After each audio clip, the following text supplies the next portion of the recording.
Coach Jack in the building, bringing voice to the game, breaking down the plays, not just stats, wisdom in the name. Kenwood pride on the mic and hot takes, everything gets real. From locker room talk to the coach on the block, those Migos Network, yeah, we never gonna stop. Unfiltered with the knowledge to applause. Welcome to this episode of What's Going On in Sports, featuring your man, Coach Jack. Listen. We got a lot to unpack today, but as always, let me just say thank you once, thank you twice, thank you a million times for all your views, likes, shares, comments, critiques. I appreciate it all. This episode is finna be cool. I'm talking about straight to it, man. As always, I brought my folks with me, man. My man Fox and my man Tony. Introduce yourselves, gentlemen. What's good, people? What's good, people? As always, man, it feels good to be back. Always blessed with the opportunity of coming back. Shout out to the podcast, TLSN. Shout out to my man, Big Bruce, Big Chris. As always, shout out to Dos Migos making this shit happen. What's up, everybody? It's your boy Tony from Dos Migos. Stop on in and check us out. For sure. So, without further ado, let's have some little small talk, man. Listen, first of all, I'm still recovering after what we dealt with. Y'all know we'll get to that, though. But Sunday night was definitely a pleasant surprise. If you are a fan of football, surely you enjoyed that game. Wasn't no goddamn defense, but that's another story for another day. The Cowboys and Packers, 40 point draw on Sunday Night Football. Definitely was one of those things that was shocking. Dak Prescott, 31 of 40, 319 yards and 3 tutties. Jordan Love, 31 of 43, 337 and 3 tutties. Pretty even amongst the quarterbacks. I definitely say these offenses were moving, and it was quite literally like, you know what? Who's going to go to the edge of the cliff and who's actually going to jump? And that was a good old game of chicken. To further add to that, Josh Jacobs, 22 carries, 86 yards and 2 tutties. Then Javonte Williams from North Carolina a couple episodes ago, Fox was saying that there's not any, players that we know from North Carolina. That's one. 20 carries, 85 yards, 1 tutty. And for me, the big draw for me, the young crash out, the YN himself, George Pickens, 8 receptions, 134 yards, and 2 tutties. I've never uttered these words out loud, and I'm just so shocked that I'm saying this. I enjoyed watching that Dallas Cowboys game. Like, I really did. Like, no cap. I'm a fan of football first. Let's be clear. Yes, I'm a diehard Ravens fan through and through, but I'm a huge fan of football. That was football at its finest. What you guys got to add to that? Well, for me, I would definitely say that's definitely amazing. Over 600 yards passing between both quarterbacks, 6 touchdowns, no turnovers. That's the offensive fest that people really want to see all the time. That's when you say offense explosion, that's what you want. 80 points amongst both teams. Both teams combined for over 100 yards rushing. Both running backs got in the end zone. George Pickens, that's what I mean when I say number 2 wide receiver step up. CeeDee Lamb went down. This guy went nuts. 8 catches, a buck 34, 2 touchdowns. Handled his business, making great catches out there. And from what I saw from Jordan Love, he was able to spread the ball. I mean, he was getting the ball to every single wide receiver that he could possible. From what it looks like, it looked like he completed the pass. Hold on, 1, 2, 3, 4, 5, 6, 7, 8, 10 different receivers, which is crazy right there. I don't even think I ever heard a stat like that. I mean, I probably want to do some research on that because that's really getting your team involved right there. I play for that quarterback. As you just said, Jack, no defense at all. It's just sad to see. You would just hope that at the end of the game, like, there would be one stop. There would be a forced fumble. There would be an interception, a turnover downs, somehow, some way where we can see if another defense is going to step up to stop a guy. And then we, of course, see a game-winning touchdown or field goal. And the only bad critique I got about this game, and I'm tired of players saying this, how do players not know that the game ends in a tie? George Pickens said that. Donovan McNabb said that. One of my favorite quarterbacks of all time, I heard for me to say this, Aaron Rodgers said that. I just want to know, are you guys paying attention to the rules or what's really going on? I think pretty much everybody knows the rules. I think that's just an excuse, but that's just my take on it. But it was a good game overall. I think Green Bay really needed that win because their division is really hectic. It looked like everybody is almost playoff bound. So we hope this tie doesn't hurt them later on in the season. It was a good game. I tuned in for a little while. I'm a Dallas fan now after watching a Netflix documentary. So Dallas got a new fan because of that documentary. I was watching it. I'm secretly rooting for Jerry Jones this year. Hopefully he get a Super Bowl soon. I seen him. Probably not. He was there talking. He came down and talked with everybody, and then made a mention about Micah Parsons, and then they had the camera on him all game. So it's pretty entertaining. You feel me? To see all the behind the scenes that went down with the documentary, and then seeing how the game goes and seeing how Jerry is. He was like, he's a stubborn guy, and he wasn't going to pay. Yeah. Micah, because he believed in Dak and his team and whatever vision he has. But it made for good football. Definitely made for good football. And yeah. Fox, you brought up a good point. Like, getting the team involved. But the thing is, this is gonna go right into like probably my rant, and I don't want to overstate this point. They both teams, Packers and Cowboys, riddled with injuries. So it was next man up. So again, like Romeo Doubs was number 87, the receiver for Green. They had 3 touchdowns. I don't know who like the other supporting cast was. My thing is this: when somebody gets hurt, the next man has to step up, and you still get the job done. And that was on both offenses, because Dallas was missing 2 of the 5 starting offensive linemen. I heard they've been shuffling, and the same thing. I think Green Bay were missing 3 of the 5. So again, like next man up, making it happen. God, I wish my Ravens could really do that and pull it off. But again, we'll get to them. Last night, Thursday Night Football, dog.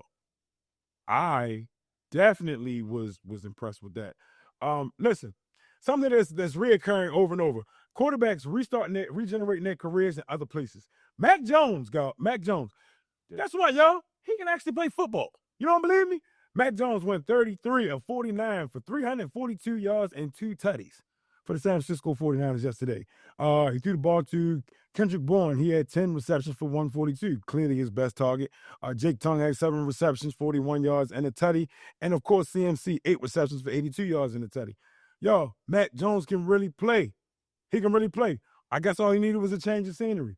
But, again, that's commonplace now. You know what I mean? We seeing people like Sam Darnold, Geno Smith, just different guys going to different places and researching their careers.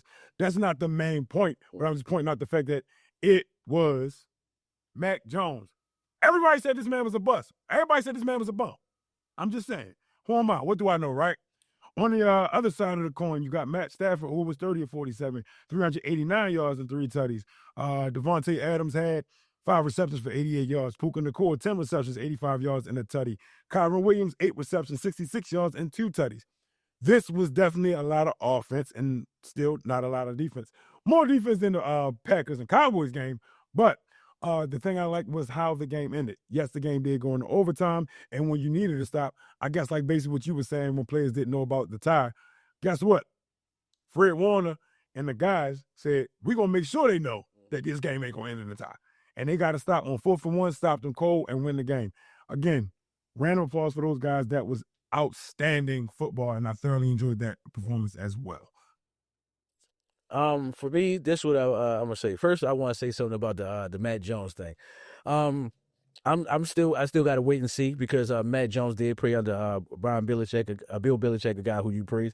So I definitely got to see. And I was going to say this, to be real, I was going to give it to Kyle Shanahan. Every time Kyle Shanahan gets his hands on a quarterback, he makes them great. He makes them elite. He makes the same. What? Brock Purdy looked at the same way. Jimmy Garoppolo looked at the same way. So I got to give Kyle Shanahan his. Maybe he probably need to come to Baltimore. I'm not going to lie. I probably would like that. I wouldn't be opposed to it. Yeah, you would. Yeah, okay. I'd be opposed. Yeah. But I would definitely want to say this, like how you just said, Jack. That 4th down stop, everything was going good for the Rams. I think the Rams play around a little bit too much. They squandered the game against the Eagles. They barely beat the Colts if it wasn't for those 2 turnovers, and I think a touchdown got called back. But the Rams, they showing me shaky signs right now. They showing me definitely Matt Stafford is getting old. Maybe they need to be looking at your boy Tony Arch Manning. Maybe they need to look at him, because he definitely getting old, because he missed a lot of throws. As you said, he was 31 for 47, and he missed a lot. And some of those times he had a clean pocket and was overthrowing guys. I still like Matt Stafford overall, but it was a good game overall. This is what you expect from the 49ers Rams rival. And like Fred Warner, Fred Warner to me is the best middle linebacker in the league. But that's how you do it. Do a Ray Lewis stomp. A Ray Lewis stop. Remember when Ray Lewis got this stop against the Chargers? I hate to bring it up, but Yeah. So what you got, Tony? I didn't have much on that game. I skipped it. I was trying to put some bets in for baseball. Oh yes, it's playoff time, baby. Coming soon, Fox. That's your thing, bro. Like, yeah, you'll definitely be back on the panel to talk about that. Because I'll be honest with you, I really don't watch as much baseball. I guess it's entertaining sometimes on playoff time. Like living here in Baltimore, you see the old fans all decked out and their stuff like that come on TV. But we're across that because it's the playoffs, right? Yeah, the playoffs. Yeah, Dodgers went to the second round. The Yankees almost got eliminated. They lucky. Like God. Yankees was Easton. Yeah. And they almost lost to the Red Sox, and then they came back and won the series. But all right. Well, let's get this out the way. I'm upset. My feelings are hurt. Let's get to the Ravens recap, y'all. Cheese and crack. So, basically, short, sweet, to the point. We got routed 37-20. Man, Lamar got hurt. O line, D line, the trenches. We just damaged. We hurt. Just like. Let me say this to the viewers. Going back to episode 1 in the pilot, I gave my prediction, right? Nobody can predict injury. We can't predict the future. Before the cameras just start rolling, we actually was just talking about that. You know what I mean? It's like we make decisions. You can't determine what's going to happen. We can't determine what's going to happen in the next few minutes of this show. Nobody can predict the future. The injury bug not just bit us.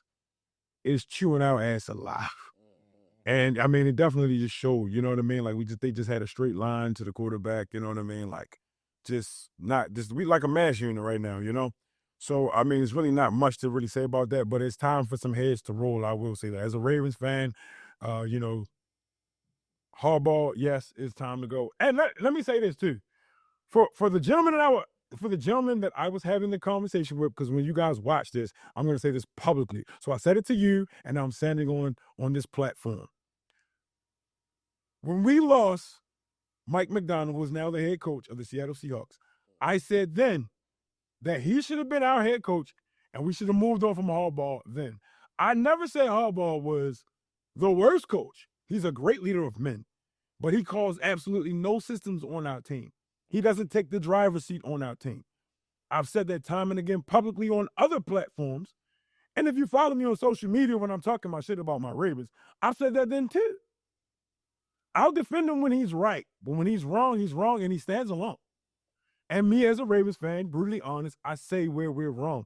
I'm not one of those people who dodge the conversation when we stink, because we certainly stink right now. Like, it's a fact. No defending that. The only thing I can really say is that I'm praying that we get a dub against the Texans on Sunday. And by the time you guys see this, the game will already be played. So let's just hope for the best. But I'm not going to beat this dead horse. I'm going to see what Fox's opinion is on it, because I'm getting angry. Well, for me, Jack, for a long time, I was one of those guys that was against you on the firing of John Harbaugh. I was feeling like, why Jack saying that these guys are doing this well. They're doing this good. They're making the playoffs. They made the playoffs with Huntley. But then after hearing all you were saying, I had to go do my research to look at it. First thing, let's start off. I think you said this, Tony, that started off my research with, what did he really do? He was the special teams coach for Andy Reid. You're a special teams coach. You feel me? I'm not trying to say nothing bad, but you're teaching guys to block and do returns. I don't even think you're really that enthusiastic guy where you coming up with schemes to make you this type of kick return guy. Because I've said this before. Ever since you guys lost Jacoby Jones, we didn't see anything on a kick return or special returns or anything like that. So the first thing the second thing I want to add into is that when I look up his history, he was only that good because they was riding the coattail of Ray Lewis, Ed Reed, and Terrell Suggs and all those greats. When the defense was really the defense, was he really coaching those men? Because I really think he just came in there and just did like a coaching job. But the leaders who kept that team in order and straight was Ray Lewis, Ed Reed, Terrell Suggs, Haloti Ngata, and guys like that. Then after that, you lose Ray Lewis and Ed Reed, and now you just got Joe Flacco. I don't even think the Ravens made the playoffs at all, maybe except for that one time with Steve Smith. Then they go trash. And then I know you probably was behind this when they was about to fire John Harbaugh that one time, but Lamar Jackson saved the season by having a good year, then start doing all this, and they extended him. So I can't give him no more grace. I can't give him no more I think you should be the quarterback. I mean, we should coach for the Baltimore Ravens, because when I look at the calls that you're going for, the 4th down and 1, it's ridiculous. I've seen you do this 2 weeks in a row where you right there basically in position to get a touchdown or a 1st down, and you call these crazy whack plays. I mean, even if it's the offensive coordinator calling the plays, you have to, you hear it. You can stop it before it go out there. You're the head coach, and you have to pull rank. Thank you. That's what he doesn't do. Exactly. And because I'm lost in the sauce right here. I'm lost at how the Ravens do have talent out there, but you can't get it to all the wide receivers. We just named these games where both quarterbacks threw at least, well, I know Dak Prescott threw about at least 7 to 8 receivers, and Love was 10. Baltimore Ravens have talent. They got wide receivers that can get open. Why are you not passing them the ball? Why are they not getting the ball? And if you're not getting open, please get open. And Derrick Henry got to step up. I said this to Jack off the air, but I didn't know that the Ravens was last in the league in running the ball on 1st down and 2nd down. I would think that if you're an overall run the ball team, you're giving Derrick Henry the ball right away. At first, I was going to be on Derrick Henry back, like, why are you not getting 100? I see why. They not feeding you early enough. I didn't even know right now, if you go back and watch every Raven game that started this year, they starting off the first couple series with a pass. I mean, I think the game against the Chiefs, he didn't get a handoff until like after the Ravens' 3rd 1st down. And I'm sitting up here like, what's the point of having him back there? And you're not even throwing the ball to him. So I think it's time to make some changes overall, especially on that defense, because this is the first time I think, because somebody could correct me if I'm wrong that's watching this, I think this is the first time ever that the Baltimore Ravens defense is dead last. They could stopping the run and starting the pass. And I can't believe the Ravens don't have any turnovers. I'm shocked.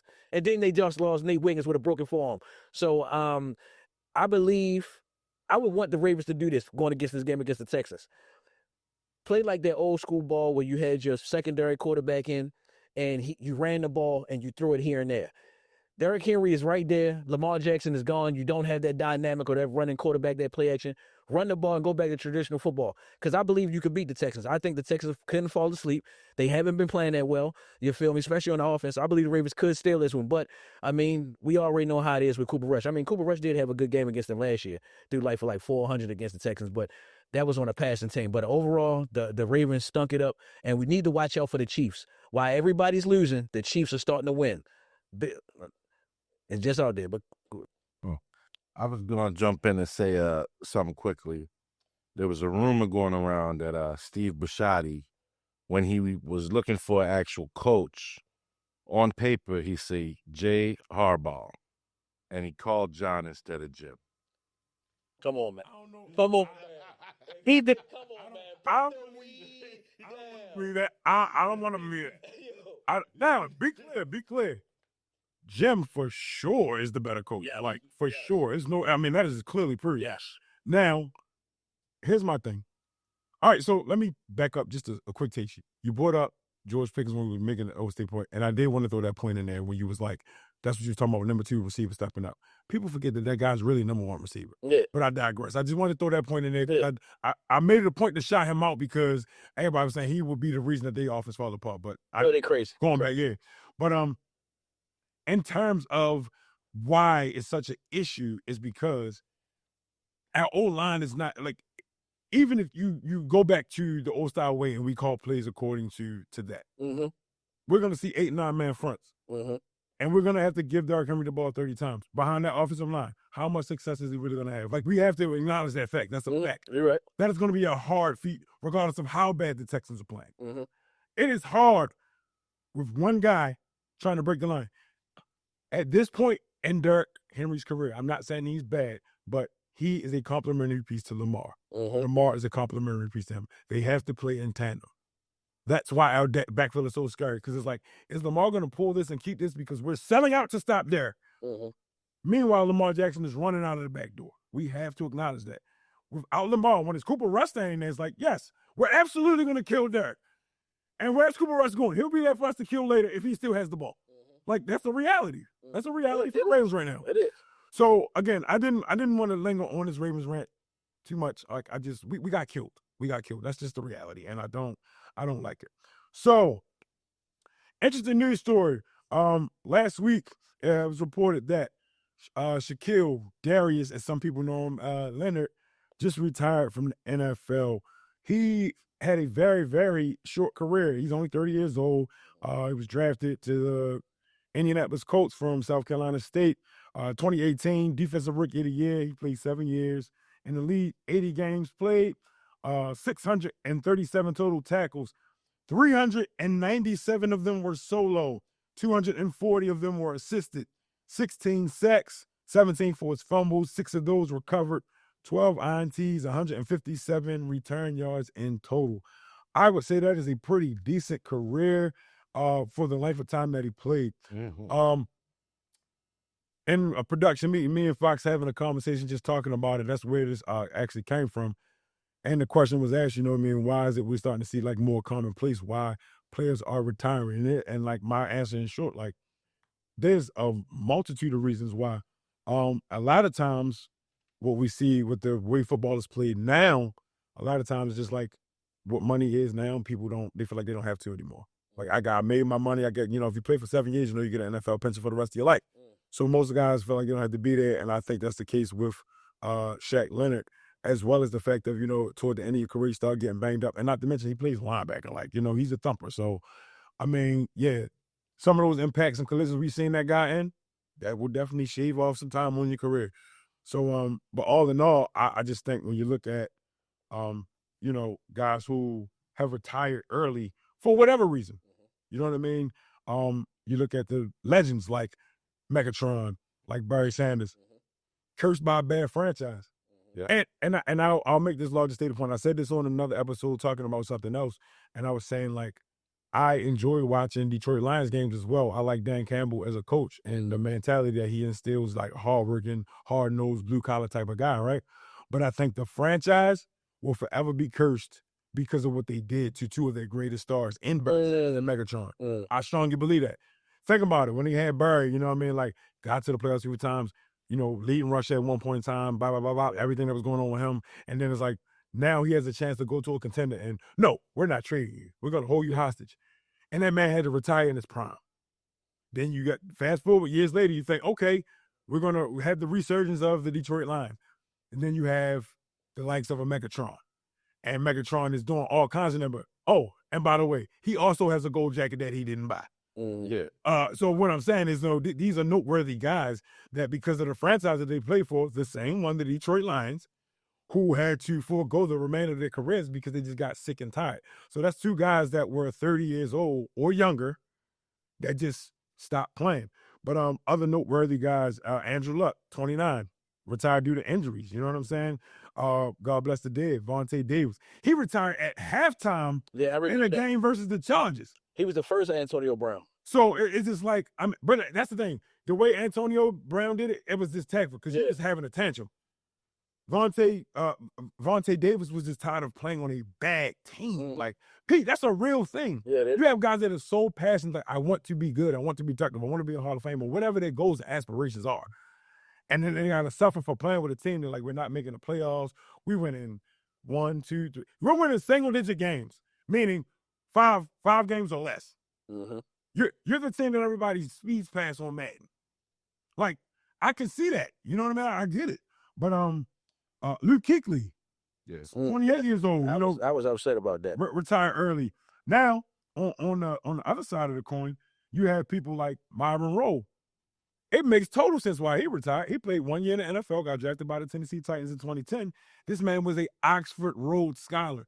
He's a top pediatric neurosurgeon in the United States. I remember that guy. So, as again, you have to weigh your options here. So, I would never, like, as much as I love football, if I had a player or student or whatever the case, and they asked me for my advice, if those are your options, Oxford Rhodes Scholar to something bigger and better, like being a neurosurgeon, absolutely go do that. Absolutely. You know what I mean? I'm not, like, football is what you enjoy, and you worked hard to get that. But you worked hard, just as hard, in the medical field. So, that's the reason, 1 year and retire.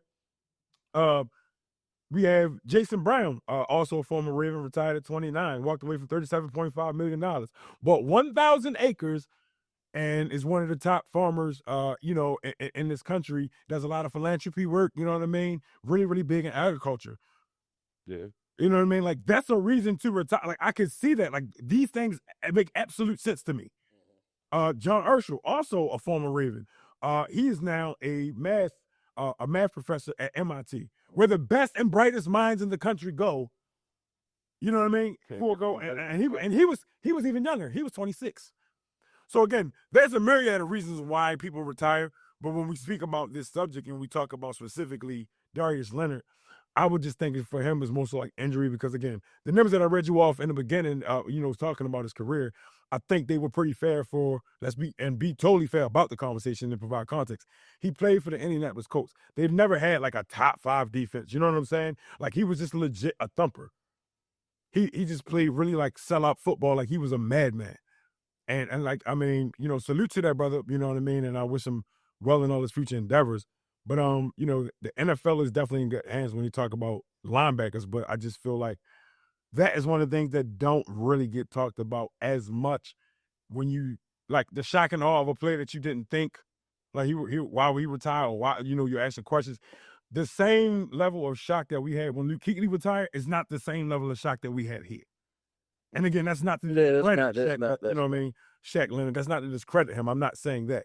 But I'm just saying, we look at the star that Luke Kuechly was and what he was able to do for Carolina in that defense, and they were actually good. Like, that defense was actually like, Luke Kuechly made it to a Super Bowl. Yeah. You know what I'm saying? So it's a huge difference in it, but all in all, I wish him well, man. That is a crazy story. Like, you didn't see it coming. You know what I mean? It's still unexpected, but it's not the same level of shock and awe. Well, what I wanted to add to it was, first thing you say about the Detroit Lions thing. I'm gonna go look this up and I'm make sure I have it to you later on by the night. But the reason why the Detroit Lions is cursed, they had traded one of their best. Remember how we was talking about the other day where there was a such thing called the AFL. Yeah. Detroit Lions was nice and was winning AFL championships. When they got merged to the NFL, they traded one of their best players to somebody else. That player that left, he said, I cursed the Detroit Lions and they'll never win a Super Bowl in 100 years. And they've been like that for their whole entire time. That's why, for real, the Detroit Lions only really had 3 good players. That dude I'm talking about, Dick LeBeau, Calvin Johnson, and Barry Sanders. Like, their overall top guys, that probably would be their Mount Rushmore. But to go to like we was talking about, I always just find it shocking when it's a young guy retiring while they're still good. That's the thing to me. Even I'll tell you another shocking to me. When what's his name? NaVorro Bowman. NaVorro Bowman. When he did it. Another one. Patrick Willis. The U. I ain't gonna lie. Like I said, I mean, even though I said what I said I didn't like the U, this and third, I definitely Patrick Willis didn't go to the U. Patrick Willis didn't? No. Which one he was here? He was not Ole Miss. He definitely didn't go to the U though. Okay. I know what you're thinking about. You're thinking about Denzel Perryman.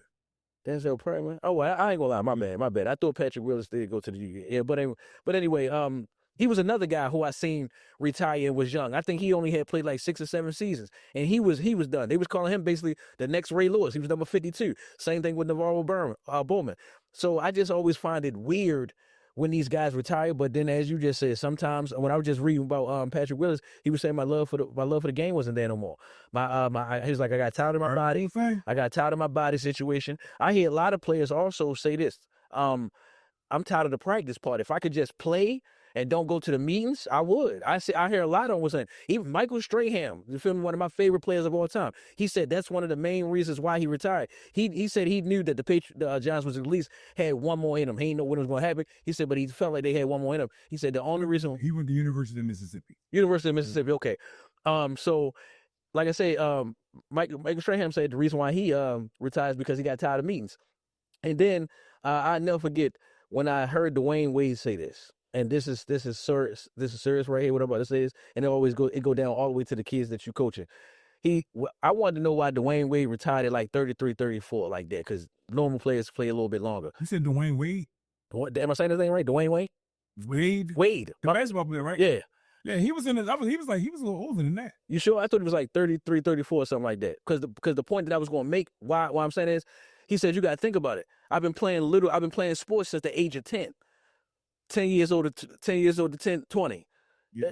20 to 30. He like, yo, I've been playing the game almost damn near 30-something years. He like, that's wear and tear on your body. And he said, y'all only see the games that I play, the 82 games. He said, you don't see the practices, the AAU tournaments that he in. You don't see the other basketball things he be doing. He going all over. He's like, then on top of that, what happened when we make the playoffs? Now we're playing more games. Now there's more practices. There's more wear and tear on your body. He's like, that's why you always sitting with the ice packs on his leg and this, that, and third. I mean, even with basketball players. 37. He was born at 37. He retired at 37. Okay, but that's one of the things he said. He said one of the he said the main reason why he retired is because the average basketball player, we've been playing this shit since we was kids. I remember playing my first game at 8 years old, little league game. I remember that. So, and I'm still playing right now actively. I'm 38. So what's that? What, 18, 28, 38? I'm saying the same thing as him. So I always wonder why our guys gave up early when they were still good. But as we just saw, there are probably different careers that can make a better financial situation for you and your family in the future. I honestly thought like if you quit early, you wasn't good. I'm gonna be straight up with you. You quit at 24, 25 because you didn't make the team or the practice squad, and that's all you had to do right there. But every time I see somebody retire early, that's good. It always blows my mind. It makes me want to know, like, what's going on. Because guys like them, Jack, me and you, we kind of, if we could, we probably would switch. Like, yo, we both had NFL type skill, type talent. We probably didn't come across the right people and the right things. But if we had their life, we would make good of it. And we would be good at it and all that. But as it is, man, it's always going to happen like that. Young talent is going to be retired early. It's all about your mind, your mindset, whatever you want to do with it. Everybody's circumstances are different. I will say with athletes of that caliber, like, and it does depend on the sport you play. I mean, at the end of the day, the time is still the same. The time that you spend beating on your craft, working on your body, dieting, whatever else it takes to get to your ultimate goal, which is the professional level of whatever your respective sport is. That is a lot of time and wear and tear on your body. But the thing that I've always taken away from that when I look at, when you look at like the Tom Brady's of the world, the LeBrons of the world, like people who commit their entire lives, Derrick Henry's of the world. These people are, it's on record that they spend millions of dollars, pouring into their body so they can have the longevity to do the things that they enjoy, which is the sport. That's their moneymaker, right? So there's a huge difference in the guy that I heard Jameis Winston say this on an interview. How like your mind, like they ask, why isn't people ask him often, like, for him to be the type of quarterback that he once was, I still think he's a serviceable quarterback, and he's better than a handful of quarterbacks that are in the starters. But the question was asked to him is like, like, why haven't you gotten over the hump? Like, what is it that's holding you back? And he said something that I thought was like just kind of like profound. He was just like, yo, I just didn't dream big enough. And as basically segued into that conversation, I don't want to go down a rabbit hole in it, but basically the larger point that he was making was the fact that like his mind was just geared toward just making it there. He said he always dreamed about just making it to the league. He didn't dream about winning the Super Bowl. Gotcha. He didn't dream about, you know what I mean? He was just saying you got to be specific with it. Then he, went and started talking about the spiritual part of it, which is a whole nother conversation in itself. And I'm not saying he's wrong, but I just don't want to hijack the conversation with that particular part. But I think he was spot on. So when you look at those certain type of players, like when your hunger starts to go away, when players say that they start to lose the love for the game, I do think that's a real thing. Like a case in point with me, like by no stretch, I didn't play on the NFL level in terms of like the frequency and practice and everything like that. Like, which we're going to get to in a minute, I played, as they call it now, 37 years. And everybody wasn't as dedicated as, say, me or you. You know what I'm saying? So you had guys that came to practice. You had guys that would join me in the weight room and go and work out. And we kept our bodies in shape because this is something that we thoroughly enjoy doing. I've seen both sides of the coin. I played football for free and I've made money. You know what I'm saying? I've been on both sides of the coin, so I understand it. But my thing is this, for either one of them, I put my 1,000 in. Because I really, really wanted to make something of this. So again, once I got older and, life happens, kids and everything like that, because I still had to benefit myself outside of the sport that I love. And of course, there comes a time where you have to be honest with yourself and realize that the window is now closing. So like, you just have to know when to walk away. And again, everybody doesn't do that. And again, each sport is different where you might can hold on another year or two, depending upon the sport that you play, where you can kind of hide it that you're not as good as you once were, or whatever the case may be.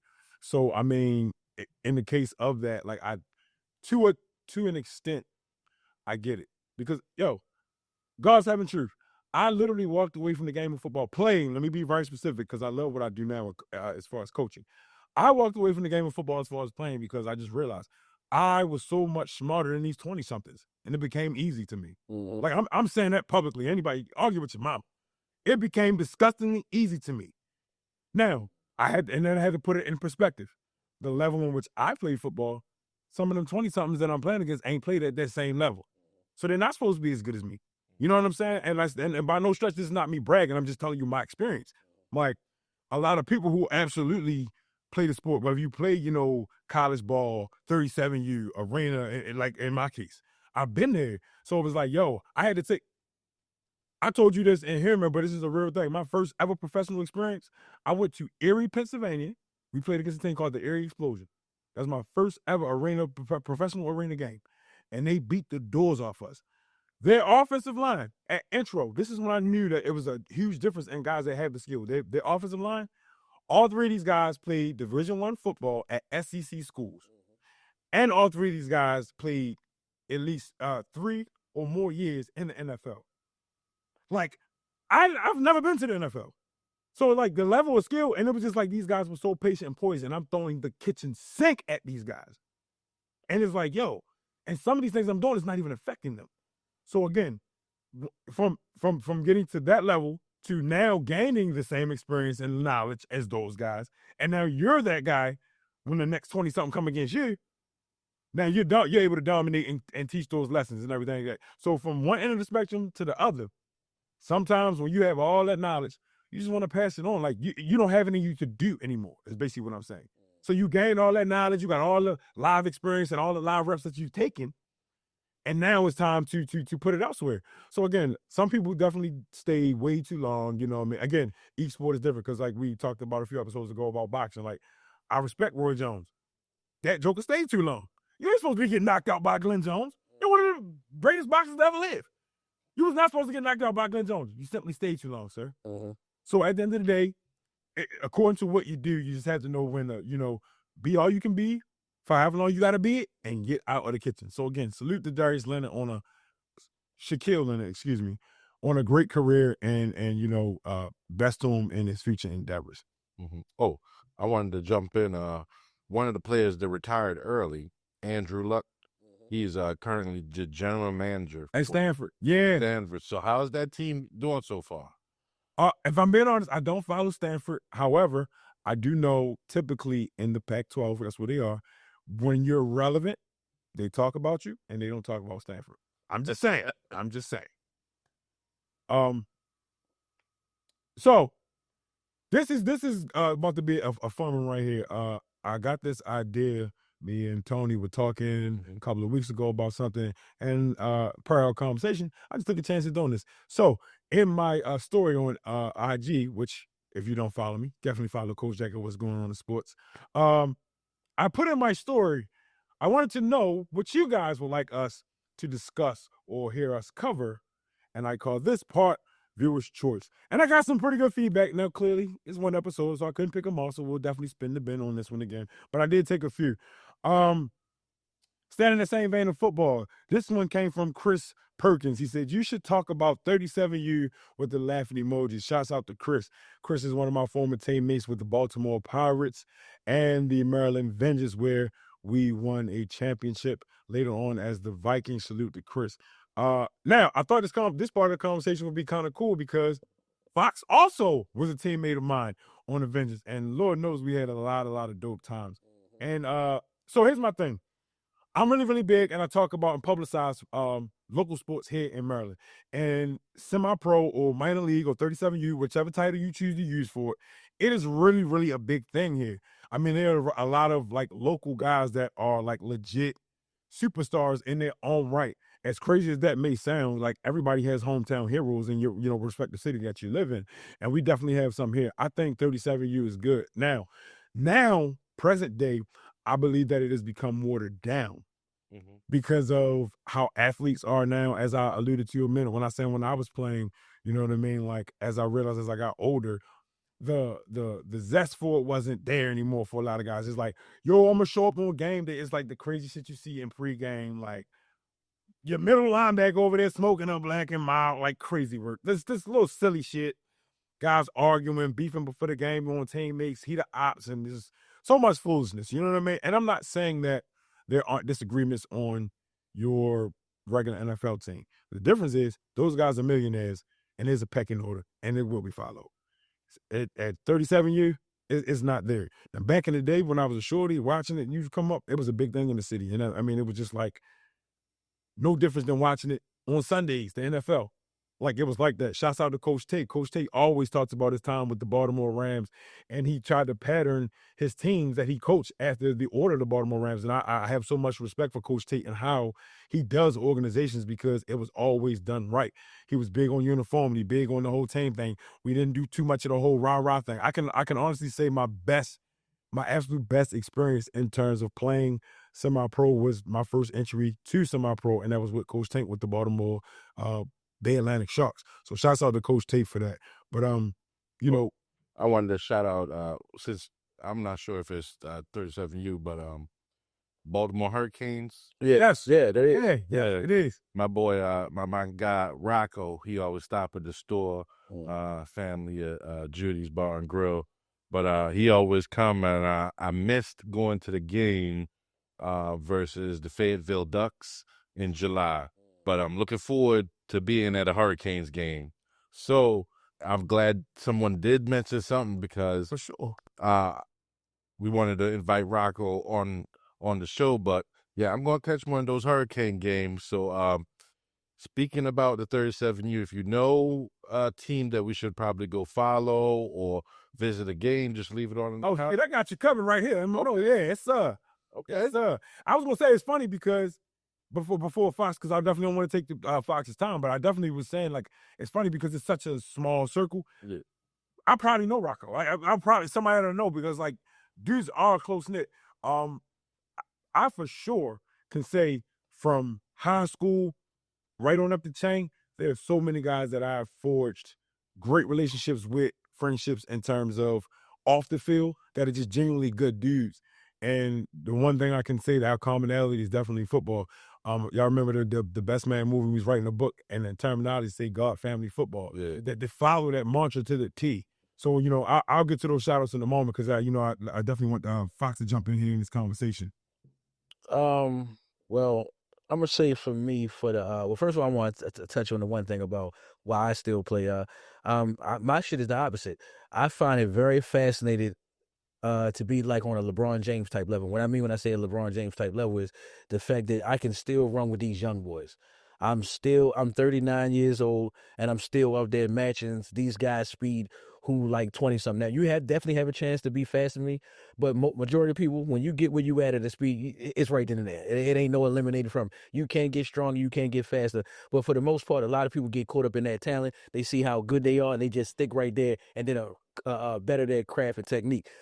So it'd definitely be amazing me playing corner and guys in high school. I'm going stride for stride with them. Guys in college, guys that's playing on college football teams. You feel me? I give everybody credit, no matter what college you go to, whether it be a high division, low division. Making a team is very hard. Like, you really got to bust ass. You just can't be on there because you 6'4" and you run fast. You got to know how to catch that rock, know how to run them routes. And the same thing as a DB. If you're gonna be out there, you got to know how to cover with no pass interference. You got to be able to stay on your feet. You feel me? Not give up big plays. Everybody know. Always go to the next down, but don't give up no big plays. That's the main thing. But I just still got love for it. And I think I'm not trying. I don't even want to say it, but I'm gonna say it. It's the show. God gonna have to actually take it from me because he gonna have to be like, all right, Maurice, you're losing your breath. You're throwing up because you're running too much. He really gonna have to do that to me because as long as I can basically still run with these young boys, I'm gonna try to play as long as I can. And then these guys who I don't like, mind you, I'm giving credit to guys who I don't like. I talk about LeBron James I like, and I say I don't like the guy. But LeBron James, his longevity. Tom Brady, another guy I don't like, longevity. So that's why I'm still out here in the game. But I think nowadays it's not how it was when me and Jack was into it. Like, I don't know about you, Jack, so I'm going to just ask you this question before I keep going. When you was playing the semi-pro, when me and you was on teams, on the team and all that, was you trying to be like your favorite player, or you was just trying to be you? Be me. All right, see, I ain't gonna lie. Me and my brother and the other guys that we was hanging, we was really trying to be our favorite player. My brother was really trying to be Deion Sanders. He was wearing the number 21 on the regular. My brother was wearing the do-rag. Me, I was literally trying to be, what was they calling me? Cortland Finnegan. Because I was, that's what type of corner. I'm an aggressive corner. I be holding you. I be doing everything. Like really, that's why wide receivers don't like me, because I don't give up passes. That's the main thing. I probably ain't going to get no interceptions, but you ain't getting no damn catches. You ain't going to get open. The quarterback not even going to look your way. And the type of corner that I am really don't get looked at enough. But it's the same type of corner that Darrelle Revis is. Darrelle Revis don't have a lot of interceptions, but he's known for not giving up catches. He's known for you having a bad day, not putting up no numbers. And you feel me? So that's what type of corner I am. But overall, I think nowadays people don't have the love and the desire for it. Now that we live in an era of look good, play good, you rather look good and take pictures and say that you made the team instead of playing. Then when you do get in the game, you take a picture of every little highlight that you're going to get, because you're not going to get no more for the rest of the game. And then I also see this too. A lot of players do this. They even did it during my time, so I'm not going to pick on everybody nowadays. But I think a lot of these players right now that's playing these, they was guys who didn't make the team in high school. They was guys that didn't make the team in college. Those was guys who didn't get picked up when me and you was playing football outside. And now here's your shot and here's your chance to show your ability, what you could do. And then some of y'all there playing scared, because you already know Baltimore's a head-hunting city. We don't really know how to tackle. We know how to knock this shit out you. So you scared trying to catch that 9 going across the middle, trying to catch that slant going across the middle and all that. I've been to some semi-pro games. Guys be dropping a lot of passes because they worried about the hit. I've been to a lot of them. Shout out to my man Doobie, who got the Maryland Gators. And I've been to a few of his games. Me and him actually played on the same team with the Maryland Phantoms. And I've seen guys drop the easiest passes because they scared of the contact, this, that, and third. But I'm not saying all players. I want to make sure I put it up. Not all the players are guys who didn't make it are playing, but it's a lot of guys who are playing right now where you come into the team and you looking like, why the scores look like this? Why it doesn't look organized? Why this guy, he got the size of a lineman, but he really don't know how to block? You see a lot of that shit going on. That's why for me, I've been stick to the shit that me and you was playing together, arena football. And arena football, that's a whole nother animal. It's a higher scoring type thing. You really have to get after the quarterback. They passing the ball damn near every down. I think the hardest wide receiver to stick is the flex guy that want to get the run full speed to you. But overall, if you out there doing it, trying to live your life, and you good at it, go ahead and handle yourself. Guys who really don't know what you're doing, watch it, because you can hurt yourself. You're not getting paid to play these semi-pro games, and you probably fuck up your leg. Now you can't go to work at FedEx or wherever you work at.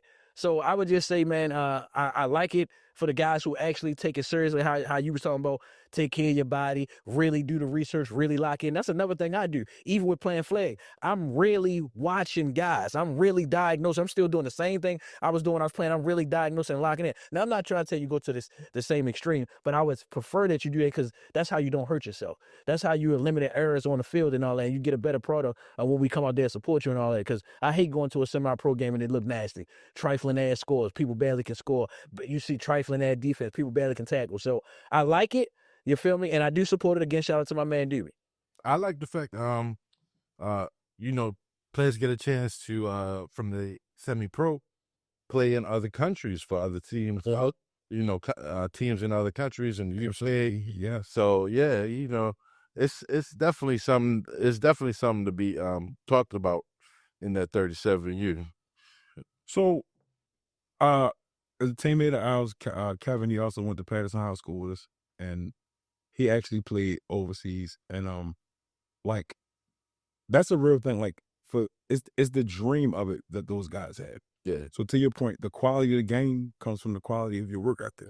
Right? So when you saying you going out there and you see them drop passes and everything like that, because them dudes ain't out there running their routes. They ain't out there practicing on their craft. They had the cones out. So the biggest thing for me, I would say in my coaching tenure now, at every age group, it don't matter what it is, even grown men, people don't go out there and work. Like, you see the kids go out there to your local turf field, wherever, they out there at the Mount Carmel. Hell yeah. There'll be a whole bunch of them. Yeah, we're going out there to get some reps in. And then none of this is produced in the game.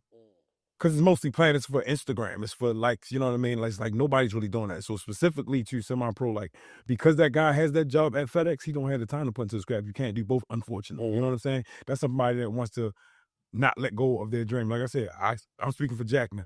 I've been on both sides of the coin, but I was him. So you say what you want. You know what I mean? You can say what you want. You had to deal with me come Friday or Saturday. You know what I mean? That's from high school on up the chain. But again, I'm not like everybody else, or everybody else not like me. Like, I actually respected the game enough to actually make sure that I take care of my body so that I can withstand what comes with it. But let me shout these people out real quick. there's a lot of great teams in semi-pro. The only thing that I say about semi-pro in Maryland is like so many Chiefs, not enough Indians, and that's why all these teams keep getting started. But for the main stage, you mentioned the Hurricanes already. So many guys that played on that team that I know personally that are real. Shouts out to my man Larry Ray.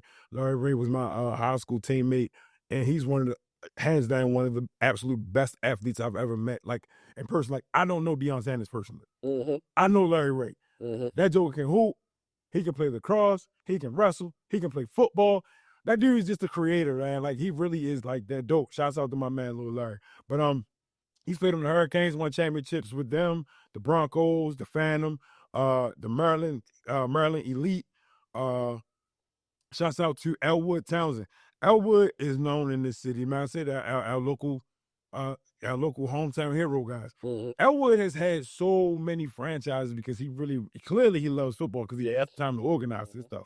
Elwood has had the Maryland Jags, the Maryland Bills, the Maryland Saints. I remember the Saints. All these teams have been winning teams.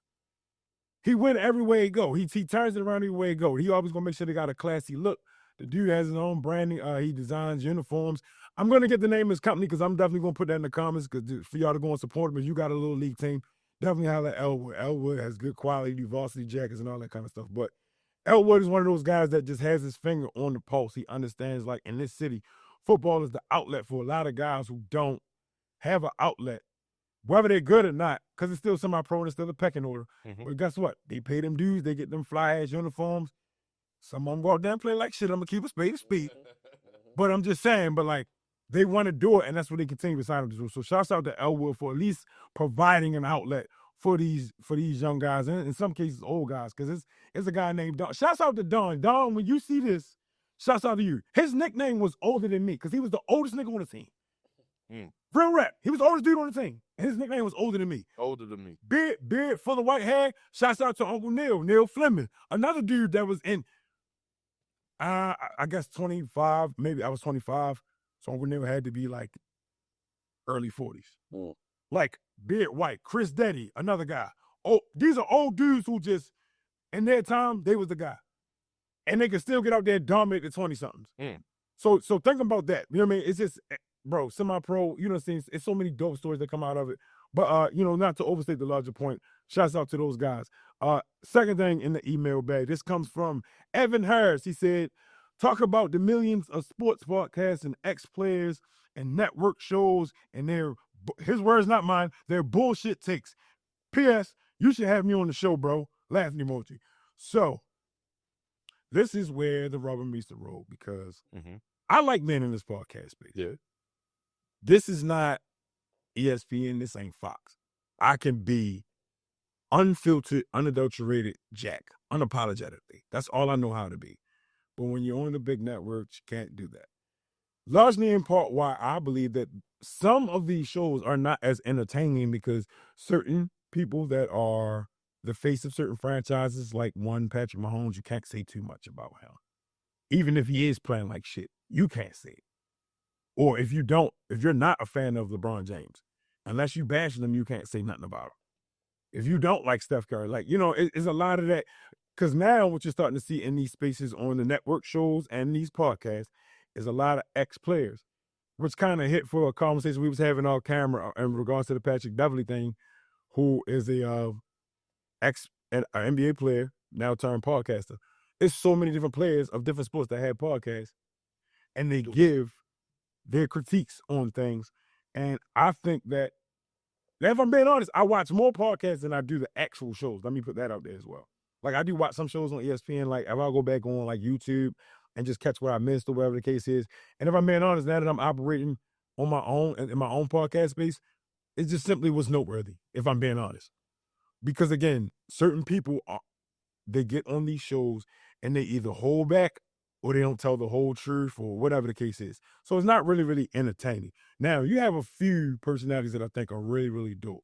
Like, I can truly, truly, truly say that I appreciate people like a Shannon Sharp, who is essentially doing what I'm doing right now, just on a larger scale, because he got the bread to do it. You know what I'm saying? But the other thing is this. But I realize the creativity in it because, again, the platform that the route that I'm taking from my platform is to not just put the emphasis on mainstream sports. We talk what's local. You know what I mean? So it's so many different components to it, but I don't think there's anything wrong with it. But my biggest issue and one of the reasons why I enjoy doing what I'm doing, because I can say what I want about whomever I want. Like, I can be truthful about it. Like, and anybody, you can fact check me. You can check anywhere on my social media. Through and through. You see Baltimore Ravens everywhere.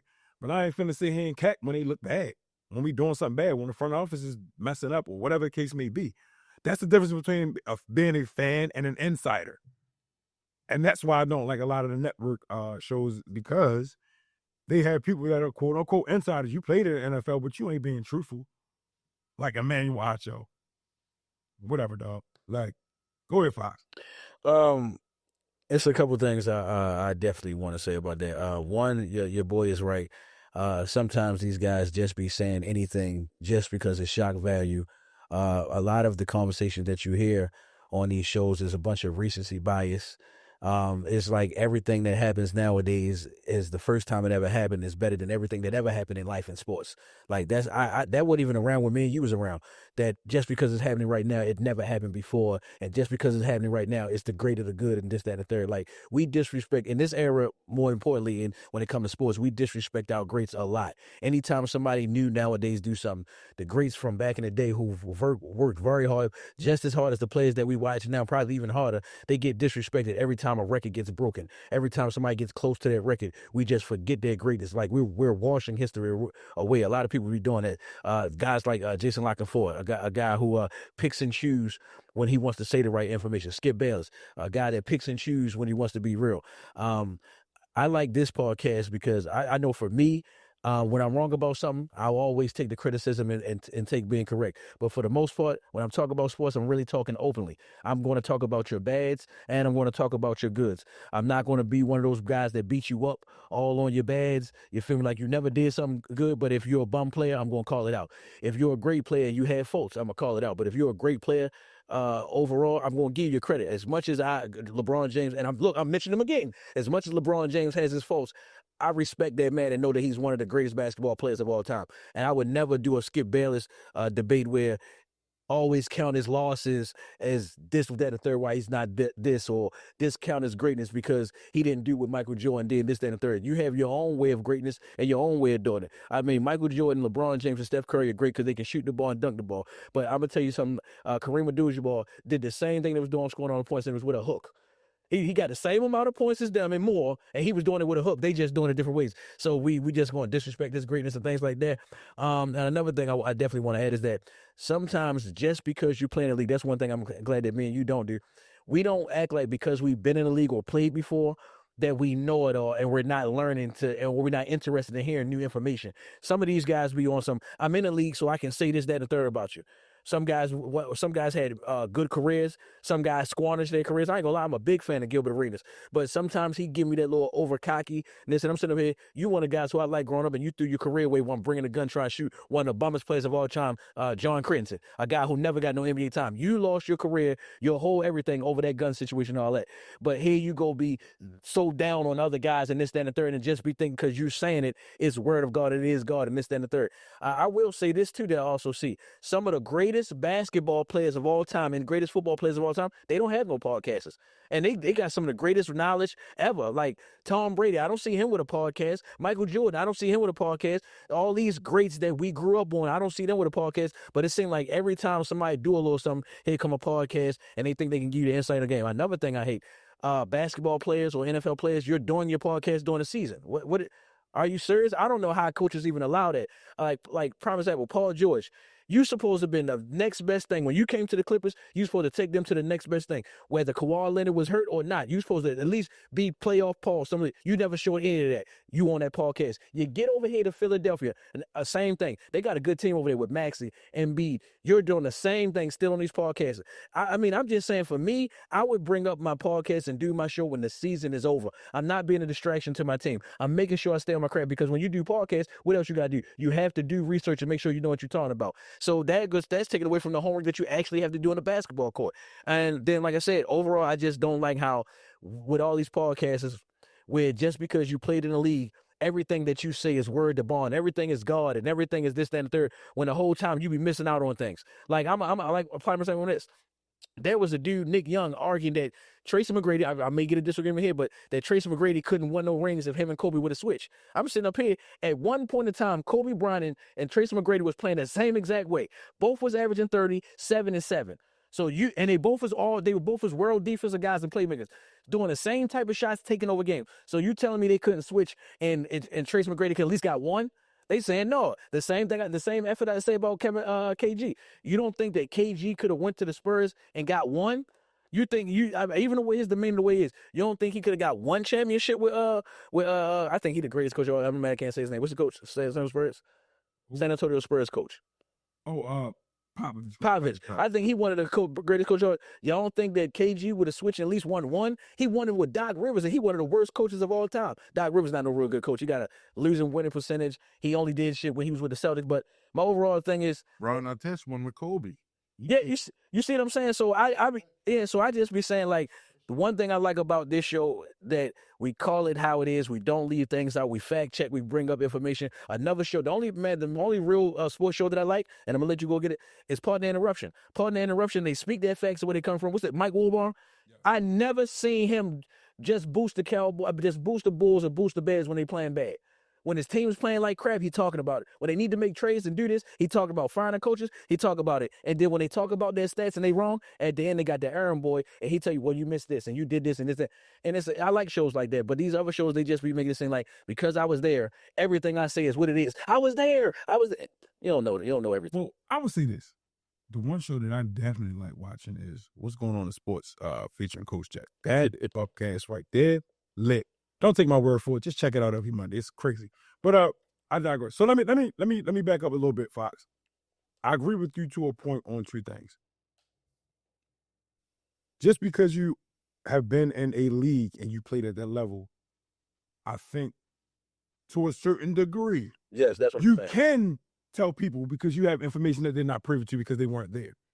I think from that standpoint, as Shaq calls it, he got the right to say it because he got G14 classified information. When Shaq say that, like, that means that you've been in certain rooms that this person is not privy to as to why certain decisions get made with the team or whatever the case is. So my thing is this: I would never argue with anybody on the TNT panel about why the Indiana Pacers was in the finals last year. Why the Indiana Pacers made this trade versus that trade or whatever. I can't, because I don't have inside information. I'm not there. So again, like, somebody that has played at the highest level will be able to tell me better. From a viewer, I can tell you what I see and what don't look right. But I don't know the why behind why they've arrived at this. Does that make sense? So again, sometimes I think, like, the pros do have the grounds to stand on and be like, no, you don't know what you're talking about. You know what I mean? And say it like that. Now, here's the other part that... But I was going to say, with the pros, like you were saying, there's a lot of tape to it, so maybe they can't say certain things that podcasts like Coach Jack, What's Going On with Sports, would tell you that, hey, you know, you might want to put your bets on Indianapolis going to the finals because what's going on in Indy, you know, the guys just went to the finals, now the girls just went, you know. I get what you're saying. That's what it's for, because, and I get you for the legalities and stuff like that. Like, I totally get that, yeah. But the other part to it, I think, because you mentioned, like, podcasts and season, I agree with you on that. I don't think that they should be doing that either. However, you can't tell a man how to put food on the table, because a lot of this is streaming revenue. They're making bread off of doing this. Like, listen, regardless of what time it is, I'm being totally clear. I agree with you. Yeah, okay. I'm like, if I'm a coach and I'm saying, case in point, Marlon Humphreys, who plays for the Baltimore Ravens, has a podcast that runs in season, and I don't like it. I will say this, though. When you work at the hospital, they tell you not to moonlight. So all the other nurses and different people have jobs that the hospital don't know about. But it's kind of different when you got a podcast, and now... You know what I'm saying? That's why I said I agree. I agree with it. They're like, hold on, how you moonlight? You signed to this team, man. You going to do a podcast? Well, hold on. So I'll give you a good example of what I mean. So, like, what Shannon Sharp and Ocho do, I think that's just sheer. Yeah, that's sheer. Because here's the thing. They talk about all sports, but it's football, heavily football based, because that's what they do, and that's what's in season. And the thing is, they're two entertaining characters. So when they're talking, like, they make it humorous, they talking like, just two guys with their cigars and they drink whatever and they just talking about sports, no differently than we do, like, off camera. So, but the difference is they have a wealth of knowledge and they got plenty of insider information because they got friends that's currently playing that play on a multitude of teams. Yeah. So they can say, like, no, that ain't what's going on in the locker room, blah, blah, blah, blah, blah. If I'm saying this up, it's in my notes. Oh, why y'all talk about this tonight? Boom, boom, boom, boom, boom. You know what I don't like, though? I might be the only one. I don't like it is what it is when they talk about the sports. A little bit of everything else is cool for real. I like Mace. I'm a Dipset fan for real, but I'm like, You don't like when they talk about sports? I don't really like when they talk about sports. So here's my thing. Again, that goes to like the entertainment factor Yeah. because of who they are. But I will say for the most part, Cam do be pretty not. Well, so do Mace though. Like they be pretty knowledgeable. They do. But that's my point of what I'm talking about overall. Where the podcasters that don't talk cocky, where they know it all. That's why that girl stat line is on there. The fact checker and make sure they got the things right. And just like how you brought up Shannon Sharp and all that. I don't even think Shannon Sharp even had a situation where he proved it, said, I've been in the league, this is it, this is it. I'm talking about overall the guys who be cocky and know it all. Like there's people up there saying that Allen Iverson couldn't play in this league. And I'm sitting up here like, what made you say that? Because you're playing nowadays and this, that, and the third? Like, that's what best way to people I'm talking about. Who be over talking it like. I would listen to Chuck. That's what I be talking about. The ones who just, I mean, I understand that you play in the league, but you don't know everything. Well, so here's the thing. To that point, so I've seen situations like this, and this is why I'm defending this point. I'm not saying that you're wrong, because I get what you're saying. That's why I said to a degree. When it's somebody like, so everybody knows who Mel Kiper Jr. is. Yeah. It's the guy that does the draft stuff, right? He's been wrong about the development of so many players. That's to include one Ray Lewis, who also has a gold jacket that he didn't buy, right? Mm-hmm. He gives opinion. That's what he does. He gives draft grade, blah, blah, whoop, whoop, talks about these players. Because you evaluate players, but you don't play the game. So if he gets into a debate with, say, a Shannon Sharp or an Ocho, I'm going to listen to one of them over Mel Kiper. You give a draft grade of a college guy, he hasn't played one professional down. And the thing is, you don't know what he's going to turn into. So when you go, I'll give him a draft grade of a C, yada, yada, yada, and all this other kind of stuff, all that is subjective. That's opinion-based. But a guy that played in the league who can tell you, like, you're evaluating tight ends and saying that this tight end gets a draft grade of a C. One of the greatest tight ends of all time is Shannon Sharp telling you different, like, no, he plays in this system, so he would definitely be better off doing this. Yeah. Who are you going to listen to? So absolutely, Shannon Sharp could pound the chest and say, I know because I was there. That's the difference in what I'm saying. Somebody that does not have the same information as Shannon could absolutely stand 10 toes down and say that, and I would have zero problems with that. But again, you get a lot of guys like, yo, I cannot stand any type of, I don't care what the subject matter is. I mean, we're specifically talking about sports, but any subject matter. I don't like when people get on there and then speak from their emotions. You dislike something, that's fine. But it's like, you talking emotionally don't have nothing to do with the actual meat and potatoes. That happens a lot in sports. It's somebody, I'm not gonna say his name because it was crazy. He was trolling, but I'm assuming he's a New York Giants fan. He posts on the social media after the Giants news was Russ did something. He get to talk about Russ personal like that. It has zero to do with the game.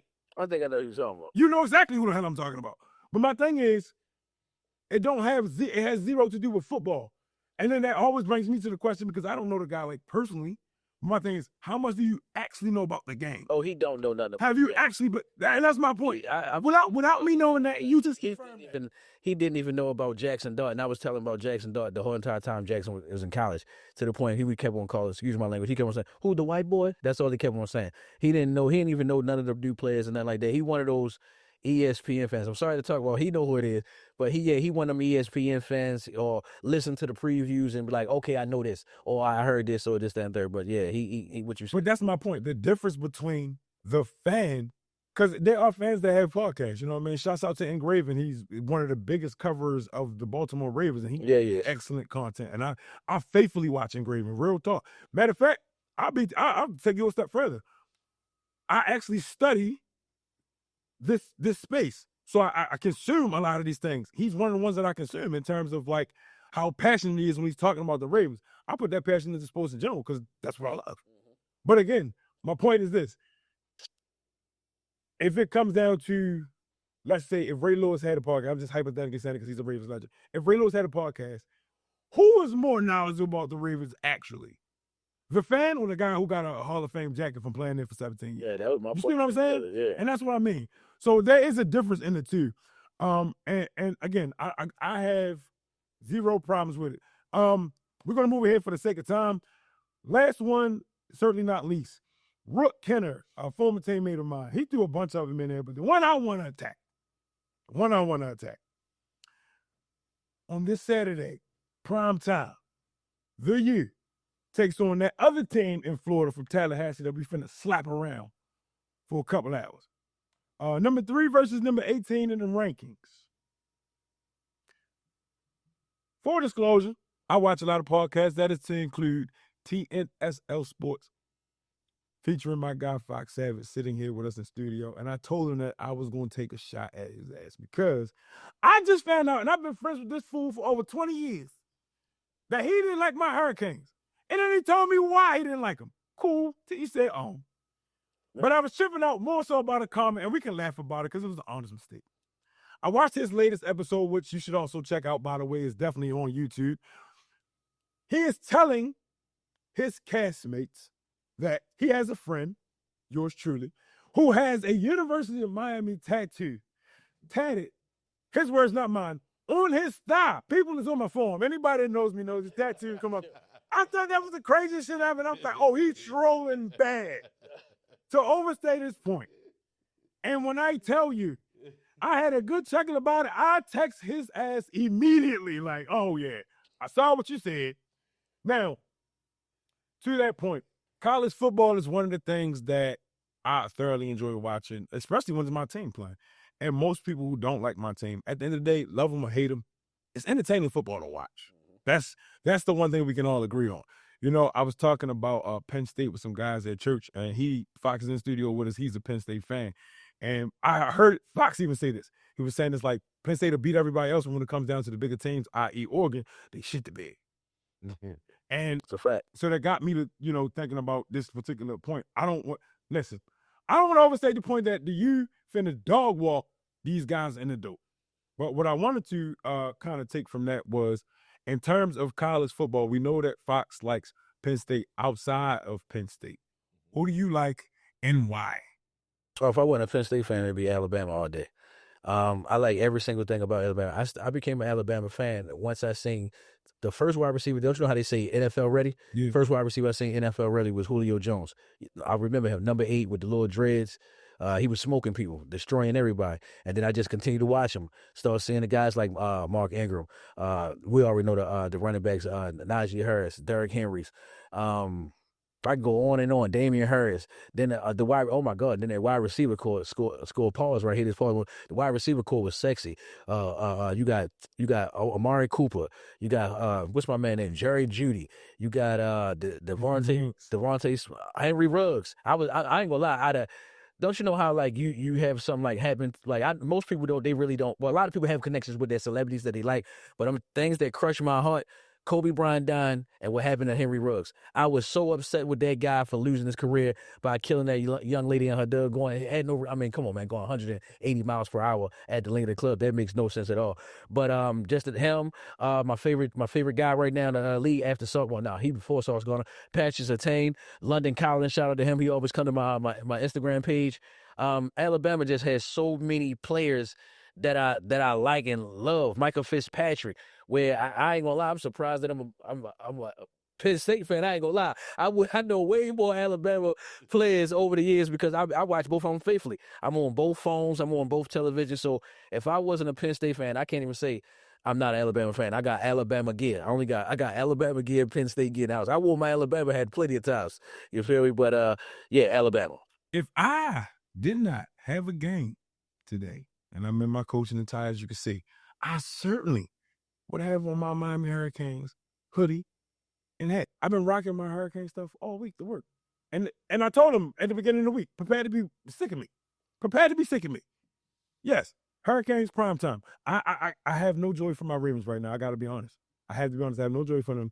Hurricanes it is, and they're doing wonderful. We're number 3 in the country, and we're going to beat that ass. Added point to Alabama. They have so many legends and dope players that came out of there, but the one that I would say disappointed when we started talking about Henry Ruggs, the one that disappointed me the worst, and I really was a huge fan of him at Alabama. Trent Richardson? No, man, Reuben Foster. Yeah, Reuben Foster. As a linebacker, that dude got a special brand of CTE. And it's knocking dudes out. No. He got to the 49ers, and it was like he just got more and more trouble. It was just like, that's one guy that I would have loved to see the full slate of his career pan out. Yeah. I feel like he really could have been an all-time great at linebacker. Coming out of Alabama, like when you brought it up, it made me think, like, yo, it is guys that come from Alabama, and they're like, that's really dope. Mm-hmm. Now, in terms of college football, if I was not a Hurricane fan, I was not. I kid you not, I absolutely love watching the Oregon Ducks. Oh, yeah. Like, now, for me, it started with the Chip Kelly days when they know the spray. Yep. When they had Marcus Mariota. And that running back, what's his name? Something Anthony? Oh, my God. I know 21. I can't think of his name. Yeah, he was nice as shit. But he just was like just a burner. He could Yes, he was. Yep. But it's like over the years. Now, I'm going to say this. Being totally honest, I didn't always follow college football if it wasn't the years. Mm-hmm. But the thing that really made me pay attention to Oregon was the uniforms. Yeah, they had the like uniforms at one time. So, fun fact, the Nike headquarters is in Oregon. Yep.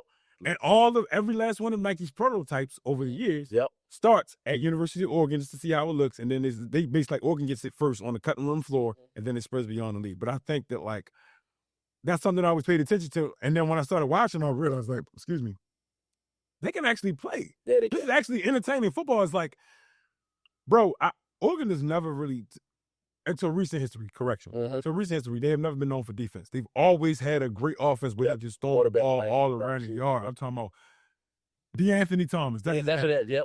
DeAnthony Thomas just came to me. You know, Marcus Mariota, it's just so many. Like, case in point, people don't realize, Haloti Ngata came from Oregon. Yes, he did. Mm-hmm. Dominique, what was his last name? He played for the Ravens. He was a receiver. Dominique, you said he was a receiver. My bad. It wasn't Dominique Dixon. Dominique something, but he got drafted from there to the Ravens. He was a bust, but like Oregon, and the funny thing is in college, he was that. Yeah. What's the tight end? Ed Dixon, also from Oregon. Dixon definitely is. You know what I mean? So it's just like when you look at it, that's one of the teams that, like, if Oregon is playing somebody and there's no football on, like, I'm a football junkie. Like, that's my I love sports in general, but like football, I don't care who's playing. I'm a student of the game. I'll sit and watch and pick things apart. Like, anybody who knows me can tell you, like, I got playbooks on me right now. Like, I'm serious. I don't throw nothing away. I'm always got balled up paper, notepads, sticking notes, writing stuff, dissecting stuff. I love football. But, like, Oregon is one of those people, like, if they on TV and ain't none of my teams playing, I'm watching. Like, real talk. I'm wild. I want to add one thing before we go to the next thing. To clear one thing up about the what's name. I was not joking here on my show about the Miami thing. What happened was the question was about what teams are hating. I say Miami Hurricanes. And the reason why I said that, he's not that type of fan. I never once heard, I knew this guy basically all my life. I never heard this guy one time brag on anybody saying, we did best this and this, that, and third. He know what type of champion they are and what type of championship they won, and it's that. The guys I know, Sean Taylor this, Ed Reed this. We got what's Andre Johnson is, Reggie Wayne this. I'm like, oh, y'all was the shit in the 90s. What y'all been doing lately? Oh, can I ask you a question though? Because I just thought about that. You said it to me off air when we was talking, and then you just said it again. It just registered to me. Are you mad that they bragging about it, or you mad because what they saying is true? No, I just said what I'm mad about. The brag. I just said, if everybody heard what I said, you know they the champions and what type of champions they is, and you don't brag it or throw it up at all. You'll talk about what they talk about. But it's guys who, like, I never heard you ride the coattail of anything that happened in the 90s. You always talk about what's going on right now. Where I got niggas still talking about Warren Sapp. Still talking about we had The Rock back in the day and this, that. You from some of y'all didn't even know The Rock was on Miami. But I would say this because I don't want to, Yeah. with college football. But these conversations be relevant when people say all time, when the all-time conversation come up, I will have those conversations. Yes, it's but all time. Only with certain people, though, keeping it a bin, because everybody don't know, don't have the same level or not. So I don't even get in that. But what I will say is this. When you start to talk about and unpack because certainly the U is not the only team that's like that. You know what I mean? Because again, we just mentioned Alabama, who has tons of guys. But I'm just saying, overall, when that conversation comes up, people will sit there and talk about. So, all right, now I was definitely trolling. I ain't taking. I know. But when you had mentioned you talking about trolling, and I put it in, and I was like, well, y'all got 2 national championships. Now, one y'all did get at the expense of us because one of y'all championships y'all beat us to get the national championship, and that's when y'all had Joe Paterno. Of course, that was back in the day.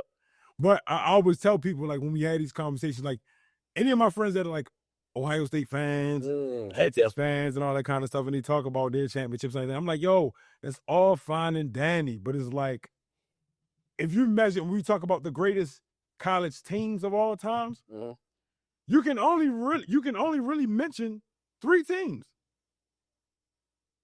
That's the 01 OT Miami Hurricanes, 04, 05 USC, and the Florida Gator team we were talking about earlier. They the only, when you talk about greatest college football teams ever assembled, there ain't somebody else in that conversation. You ain't talking about, you ain't talking about the ones that lost to Vince Young. You talking about the year before they won it. Gotcha. No, the ones that did lose to Vince Young. That team was still, well, they did win it the year before, but. Yeah, that's what But I mean, it's basically the same guys. Yeah, but I gotta go with the one that won it. I can't go with the one that lost. But I got you. I got your point. Well, I just wanted to jump in and since we were talking about the Oregon, my cousin graduated from Oregon University. I visited the campus, beautiful campus. That campus is huge. TV will do no justice, I'm pretty sure. Yo, can y'all go to the next subject? They beat my Penn State. Look, if you're from Oregon, I just want to punch one thing in there. Dutch Bros Coffee. I was able to get some while I was in Oregon, for real. It's a Red Bull drink. It's like Rita's down here. How Rita's is. Okay. Yeah. So they got Dutch Bros Coffee there, and they make Red Bull. What is a coffee shop? No, it's a Red Bull refreshers type of station. It's like it looked like a toll booth. This is like real small type of thing. Oh shit. Okay. You get banging business, I'm sure. Hey man, I had to check that out. I think it's just a college thing type of drink. Them kids was just hopped up on Red Bull. Oh shit. Damn. So let me say this because I don't whatever you want to I want to get to wrapping this thing up. First of all, let me thank Tony and Fox for joining me in this conversation. This was a really good conversation. I'm glad that we have it. I really enjoyed this viewer's choice part because I like to bounce ideas and listen to other people because I mean, like, again, this is just a normal freaking Friday for me and Fox. If a game on or something like that, we call each other, yo, did you see such and such? He'll send me a news story about something that I need to watch, vice versa. Like, y'all should see our chat in the inbox. It's just littered with stuff. We really love sports that much. So thank y'all for indulging this conversation. Let me get to my favorite part of the show, the local hype. So for the last couple of weeks, I've been plugging this, and when I tell y'all, I'm really, really appreciative of all the people that take the time to sit and engage with me. Excuse me, I'm actually reaching for my notes. I got a bunch of stuff up here, and I really, really want to get this point out. That's why I wrote it down, because I really want y'all to hear, and I'm going to say this loudly with my chest. Local hype is so big to me because I have been in this city for so long, and there's so many dope people that you come across that simply just don't get the recognition. That's why this is my favorite part of the show. There's so many people that don't get the support that they truly deserve, and in most cases they do need. I mean, none of us are anything without the proper support. So, for the people that continue to support me, I say thank you, and I failed to mention this at the top of the show, so let me say this right now.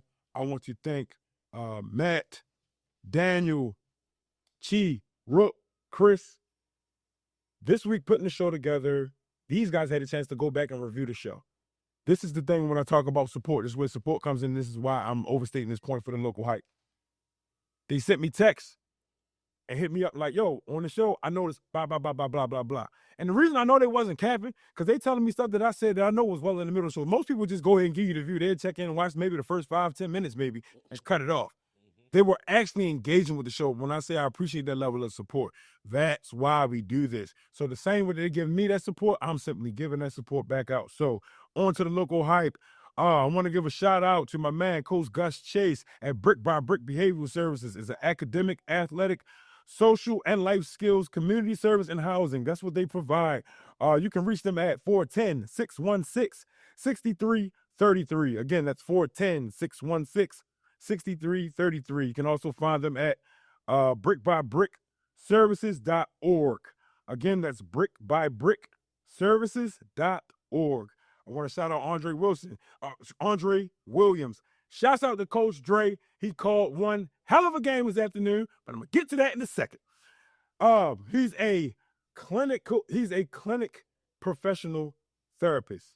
Clinical professional. I hope I'm saying the terminology right. But Clinical. he's a therapist and he's a great sounding board. And I definitely think if you have problems, you battle with depression, any type of anxieties and things of that nature, he's definitely a good listening ear and he's a great problem solver. You can reach him at 443-957-1102. Again, that's 443-957-1102. You can also reach him at www.transit.health. Again, that's www.transit.health. Last but certainly not least, and new to the local hype list, listen to me. Big back activity be taking place on Sunday after church when you got that sweet tooth. Big shouts out to Miss Valerie Wallace. You can reach her at Vals_sweet_confectionery on Instagram. Listen to me. If y'all ever had Biscoff, I know you like that. If you ever had banana pudding, I know you like that. But when you fuse them together, don't nobody do that like Val. Don't nobody do that like Val. You can reach her at 443-506-0317. Again, that's 443-506-0317. That is your local hype.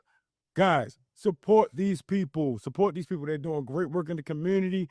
I don't care what you're doing. If you you cut grass or whatever, anything that you want to highlight and shout out, please send it to me, DM me, put it under the comments of this episode because we know you're watching. Put it under there. We appreciate it all, and we want to give these people their flowers while they can hear them because they deserve it. I would like to give my local hype to, of course, Tony in the background doing what he do for Dos Migos, making this happen for a very long time. We got to give credit where it's due. He just did a big little thing for Safe Streets not too long ago, a great event that turned out well, and he got plenty more to come, so please check this dude out, man. After that, I definitely got to give my local hype to my man, Danny West. He's definitely one of my closest friends.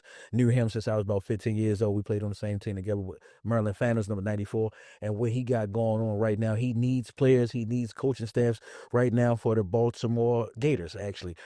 He's starting something new. He's a good guy. He's one of the best offensive linemen that I ever played with and I ever known, to be straight up honest with you. And he has a high knowledge for the game. He takes the game serious, and he's all about winning. He loves football just as much as us. And then last but not least, man. And dude be funny as I don't know what to. Like, yeah. He's hilarious. He definitely is. Yeah, great guy. Last but not least, man, I got to give a credit to Zion Lee. If there nobody know who this guy is from Baltimore City, you need to know him. Yes, Baltimore City, not White Marsh, not Lansdowne, not none of that. Baltimore City right here, very local. Zion Lee, defensive end, 6'4", 220. He played defensive end and he played kick return. The boy is amazing. And right now, All-American, don't leave that out. Yeah. Because I ain't gonna definitely 5-star recruit. We already know that. And I just want to name a couple of teams that who going after him: Alabama, Georgia, LSU, Miami, Michigan, Nebraska, Ohio State, team that just won a championship, Oregon, who we just was giving, hate y'all, Penn State. It's good to see Texas. It's good to see that somebody in Baltimore City is getting looked at like that. I love it, man. One thing that I always say about Baltimore, I don't think we get enough credit on our talent and the people that come out of our city that make it good. It's like it go under the radar. You got to really do your homework to see who comes from Baltimore City. But when everybody else is from another place, it's put out there they from Texas. It's put out there they from DC and New York. So anytime this guy's playing, anytime somebody's playing good, I'm going to do my research and check on these high school players because I want to see where you end up. I want to see what you're going to do with your career and do with your life. So shout out to Zion Lee. Shout out, of course, to Tony with Dos Migos. And shout out to my man, Danny West. Got things going with the Baltimore Gators. I wanted to shout out Weather Depot, my man, Concrete Moo. You can check him out on Instagram, Moo versus Moo or Concrete Moo. And also a good friend of ours, official Tia Reed. Tia Reed, she just had a project just dropped and she got some new music out and she's working on some new music currently. She's a talented actress and model, so look out for Tia Reed as well. Now we're going to wrap this up with the Yes Lord moment. Yo, so as y'all see, I'm still in my coaching gear. I literally came directly from a game. Shouts out to the Kenwood Bluebirds varsity today. Let me tell you something, yo. I love what I do, and I overstate that point quite often. Today, what I witnessed, they won the homecoming game against the Overly Falcons. Shouts out to Overly. I know a lot of the youngsters over there as well, and the coaching staff. One being my knucklehead cousin, and we got a date to dance tomorrow because my team finna beat the brakes off of them, but I digress. Today, I watched the varsity team battle adversity, attrition, and everything like that. Here's what makes me a proud coach. The varsity staff is dope. I shout out Dre, Swang, Marie, Allen, Knight. I shout them guys out all the time because they do work tirelessly when it comes down to dealing with our youngest. You know, they're trying to, make men. First and foremost, football always comes secondary to that, and they never let up. And those are guys that are cut from my cloth. Here's where the yes, Lord moment comes in. Today, I saw that team really, really be a team. Like, this was the most unselfish offensive display. And as a coach, you got to tip your cap to these youngsters because, come on, man, y'all know how the generation is. It's all about me. I got to be the guy on the marquee. I got to be the feature guy. I got to be all about me.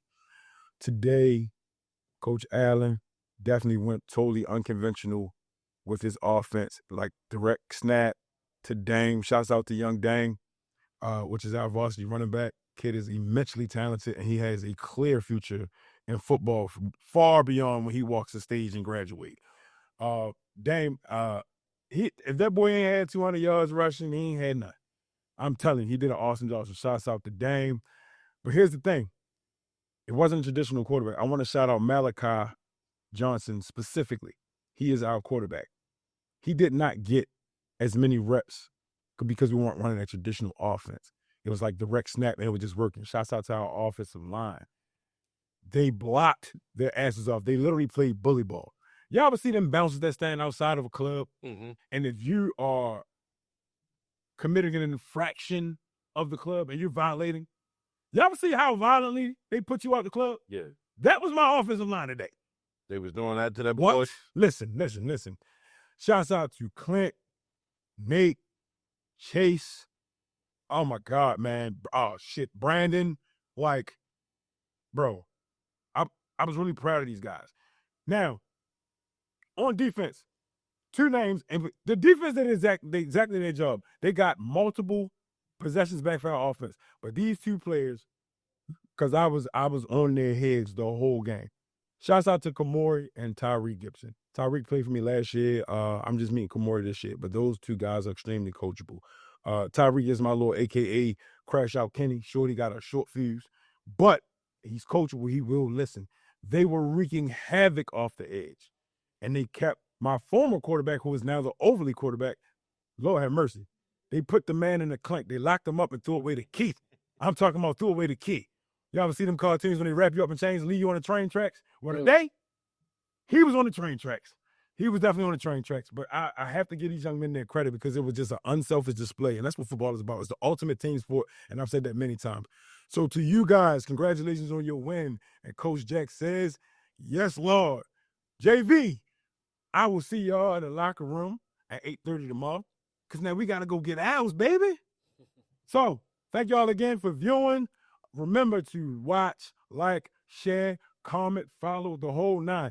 Give me all the unfiltered criticism because that's what helps make this better. Again, I want to thank Tony and Fox for indulging me in this crazy conversation. And we definitely going to holler at y'all next week. I holla.